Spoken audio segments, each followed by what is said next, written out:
નમસ્કાર. અમરેલીમાં બાળ મજૂરી નાબૂદી ઝુંબેશ અંતર્ગત જિલ્લા ટાસ્ક ફોર્સ સમિતિ અને શ્રમ વિભાગ દ્વારા સંયુક્ત ચાઇલ્ડ લેબર રેડ હાથ ધરવામાં આવી હતી. તપાસ દરમિયાન ચલાલા રોડ પર આવેલી એક રેસ્ટોરન્ટમાં તરુણ નામનો શ્રમિક ગેરકાયદેસર રીતે કામ કરતો મળી આવતા સંચાલકો સામે કાયદેસરની કાર્યવાહી શરૂ કરવામાં આવી. શ્રમ વિભાગે સંબંધિત સંસ્થાને નોટિસ પાઠવી આગળની કાર્યવાહી હાથ ધરી. આ રેડ વિશ્વ બાળ મજૂર વિરોધી દિવસ અંતર્ગત આયોજિત ઝુંબેશના ભાગરૂપે કરવામાં આવી હતી. વધુ સમાચાર માટે જોડાયેલા રહો. RP Gujarat news, Rajkot.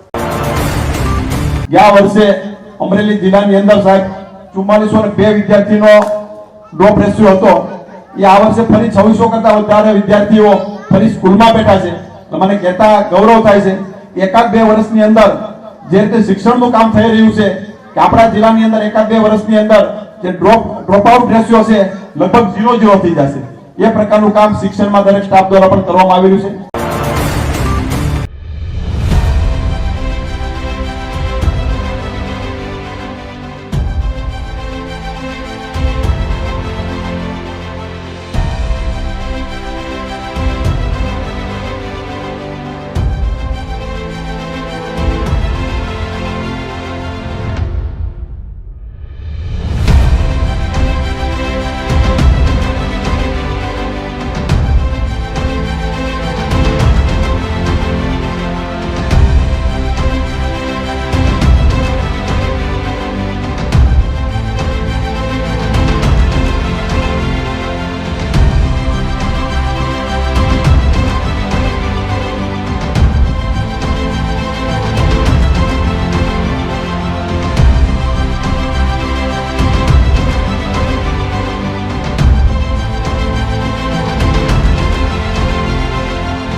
Audio